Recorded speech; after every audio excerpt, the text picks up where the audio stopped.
मेरी ज़िंदगी में एक ऐसा वक्त आया जब मुझे लगा कि भरोसा करना सबसे बड़ी गलती हो सकती है, लेकिन उसी गलती ने मुझे सिखाया कि सच्चाई कितनी ताकतवर होती है। कहानी की शुरुआत तब हुई जब मेरे चाचा जी का बेटा, जिसका नाम था आरव, दिल्ली से अमरोहा आया।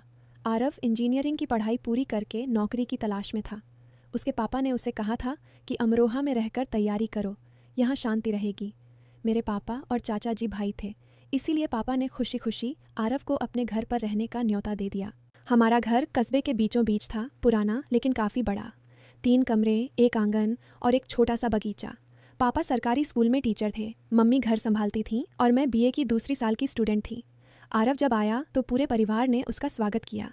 वह लंबा, पढ़ा लिखा और बात करने में बहुत शालीन था। पापा ने उसे कहा, बेटा ये घर तुम्हारा ही है, जितने दिन चाहो रहो। आरव ने भी वादा किया कि वह हर महीने घर के खर्च में कुछ योगदान देगा। शुरुआती दिनों में सब कुछ सामान्य था। आरव दिन भर लाइब्रेरी या कोचिंग में जाता, शाम को वापस आता और अपने कमरे में पढ़ाई करता। मैं अपने कमरे में किताबें पढ़ती या दोस्तों से बात करती। लेकिन धीरे धीरे कुछ बदलाव आने लगे। हमारे घर में 2 मंजिल थी। ऊपर वाले कमरे में मैं और मेरी छोटी बहन सोनू सोते थे। नीचे आरव को एक अलग कमरा दे दिया गया था, लेकिन एक दिन बिजली का बोर्ड खराब हो गया और नीचे वाला कमरा अंधेरा हो गया। पापा ने कहा, आरव बेटा तब तक ऊपर वाले छोटे कमरे में एडजस्ट कर लो। आरव ने हामी भर ली। अब आरव ऊपर मेरे कमरे के बगल वाले छोटे कमरे में रहने लगा। रात को जब सब सो जाते तो कभी कभी हम दोनों बालकनी में बैठकर बातें करते। आरव मुझे अपनी दिल्ली वाली ज़िंदगी की कहानियाँ सुनाता, मैं उसे कस्बे की छोटी छोटी बातें बताती। वह बहुत अच्छा सुनता था। धीरे धीरे महीना बीत गया। आरव को एक अच्छी कोचिंग में एडमिशन मिल गया। वह रोज़ सुबह 5 बजे उठकर पढ़ाई करता। मैं भी अपनी पढ़ाई में लगी रहती।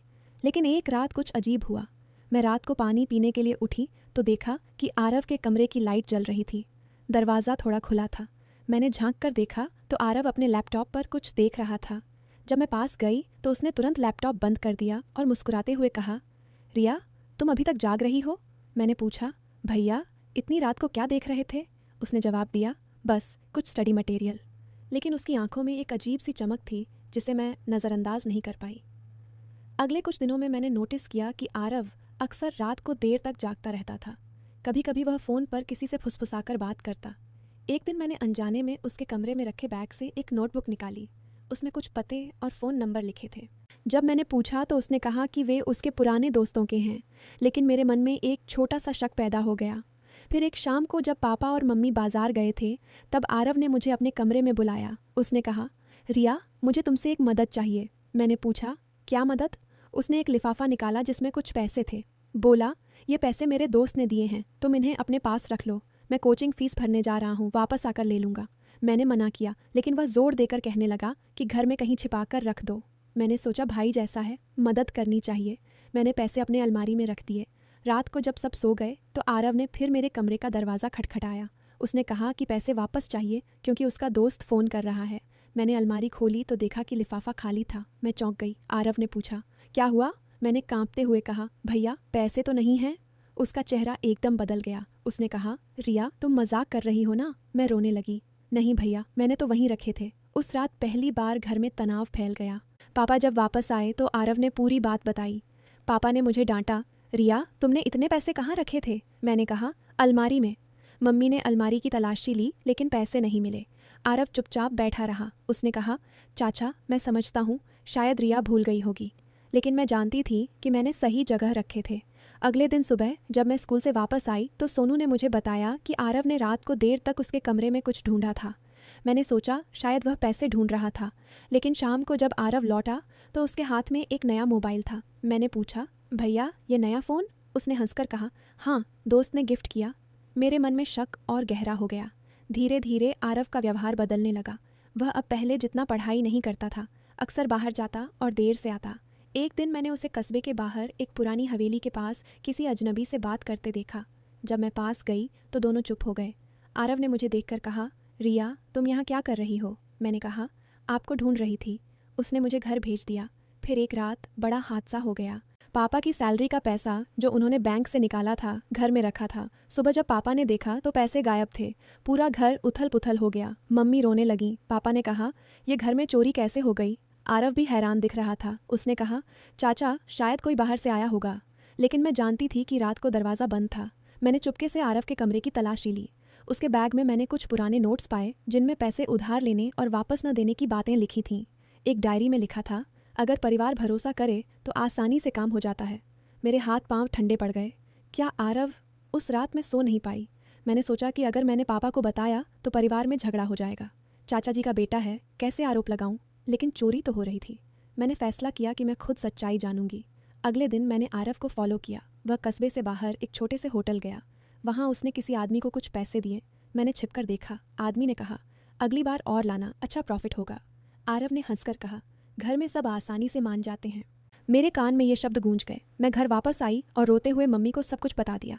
मम्मी पहले तो यकीन नहीं कर पाई, लेकिन जब मैंने डायरी दिखाई तो उनकी आंखें भर आईं। उन्होंने पापा को बताया। पापा बहुत गुस्से में आए, लेकिन उन्होंने कहा, बिना सबूत के कुछ मत कहना। फिर हमने प्लान बनाया। पापा ने जानबूझकर कुछ पैसे कमरे में रखे और हम सब बाहर चले गए। कैमरे की तरह मैंने अपने फ़ोन से रिकॉर्डिंग का इंतज़ाम किया। रात को जब हम वापस आए तो आरव के कमरे की लाइट जल रही थी। मैंने चुपके से देखा। आरव पैसे गिन रहा था। उसने पैसे अपने बैग में रखे और मुस्कुराया। अगली सुबह पापा ने आरव को बुलाया। उन्होंने कहा, आरव, तुम्हें कुछ कहना है? आरव ने कहा, क्या चाचा? पापा ने सीधे पूछा, तुमने घर से पैसे क्यों चुराए? आरव का चेहरा सफ़ेद पड़ गया। उसने इनकार किया। तब मैंने फ़ोन का रिकॉर्डिंग प्ले किया। उसमें आरव की आवाज़ साफ सुनाई दे रही थी। आरव सिर झुकाकर खड़ा हो गया। उसने कहा, चाचा, मुझे माफ़ कर दो। दिल्ली में मेरे कुछ पुराने कर्ज थे। मैंने सोचा यहाँ आसानी से पैसे मिल जाएंगे। मैं गलत रास्ते पर चला गया। पापा ने गहरी सांस ली। बेटा, भरोसा तोड़ना सबसे बड़ी गलती है। तुम मेरे भाई के बेटे हो। मैं तुम्हें सज़ा नहीं दूंगा, लेकिन तुम्हें यहाँ से जाना होगा। आरव रोने लगा। चाचा, मैं सुधर जाऊंगा। लेकिन पापा अडिग थे। उन्होंने चाचा जी को फ़ोन किया और सारी बात बताई। चाचा जी भी बहुत निराश हुए। उन्होंने कहा, भाई, तुम जो ठीक समझो करो। आरव उसी दिन सामान पैक करके चला गया। जाते समय उसने मुझे देखा और कहा, रिया, तुमने सही किया। मैंने तुम सबका भरोसा तोड़ा। मैंने कुछ नहीं कहा, सिर्फ देखती रही। आरव के जाने के बाद घर में शांति लौटी, लेकिन एक सबक भी मिला। पापा ने परिवार को इकट्ठा किया और कहा, बच्चों, भरोसा करना अच्छी बात है, लेकिन अंधा भरोसा नहीं। हर इंसान को जांचना ज़रूरी है। और सबसे बड़ी बात, अगर कोई गलती करे तो उसे मौका दो सुधरने का, लेकिन दोबारा वही गलती ना होने दो। मैंने भी अपनी पढ़ाई पर ज़्यादा ध्यान दिया। मैंने सोचा कि जीवन में कभी किसी पर इतना भरोसा न करूं कि वह मुझे नुकसान पहुंचा सके। लेकिन साथ ही मैंने यह भी सीखा कि सच्चाई सामने लाने से परिवार बचता है। कुछ महीनों बाद आरव ने चाचा जी के ज़रिए एक चिट्ठी भेजी। उसमें लिखा था, मैं अब दिल्ली में एक छोटी सी नौकरी कर रहा हूँ। मैंने अपना कर्ज चुकाना शुरू कर दिया है। मुझे अपनी गलती का एहसास हो गया है। एक दिन मैं वापस आऊँगा और माफ़ी मांगूंगा। पापा ने चिट्ठी पढ़कर कहा, देखा रिया, अगर इंसान चाहे तो बदल सकता है, लेकिन बदलाव उसके अंदर से आना चाहिए। दोस्तों, यह कहानी हमें सिखाती है कि परिवार में भरोसा बहुत ज़रूरी है, लेकिन उस भरोसे को बनाए रखने के लिए ईमानदारी भी उतनी ही ज़रूरी है। अगर कोई कंजूसी या लालच के कारण परिवार को नुकसान पहुंचाए तो वह खुद भी बर्बाद हो जाता है। पैसा कमाना ज़रूरी है, लेकिन परिवार की खुशहाली से ऊपर कुछ नहीं। अगर आप कभी ऐसे हालात में फंसें जहां किसी का भरोसा टूटता दिखे तो साहस के साथ सच्चाई सामने लाएं, क्योंकि सच्चाई ही परिवार को मजबूत बनाती है। कहानी ख़त्म होने से पहले मैं आपसे कहना चाहती हूँ कि जीवन में कभी भी गलत रास्ता न चुनें, चाहे कितना भी दबाव हो। ईमानदारी का रास्ता सबसे सुरक्षित और सम्मानजनक होता है। आरव की तरह अगर गलती हो जाए तो उसे मानकर आगे बढ़ें। दोस्तों, अगर आपको यह कहानी पसंद आई हो तो वीडियो को लाइक ज़रूर करें। कमेंट में बताएं कि आपको सबसे ज़्यादा क्या सबक मिला और अपने दोस्तों व परिवार के साथ शेयर करें। अगर आप हमारे चैनल पर नए हैं तो चैनल को सब्सक्राइब कर लीजिए और बेल आइकन दबा दीजिए ताकि नई कहानियाँ आप तक सबसे पहले पहुँचें। आपकी एक छोटी सी सब्सक्राइब मेरे लिए बहुत मायने रखती है। धन्यवाद। कुल शब्द संख्या लगभग 2800 शब्द। कहानी पूरी तरह मूल है। सभी किरदार, जगह, घटनाएं, ट्विस्ट और नैतिक अलग हैं। डिलीवरी स्टाइल में इमोशनल फ्लो, सस्पेंस, डायलॉग और नरेशन रिदम को बनाए रखा गया है।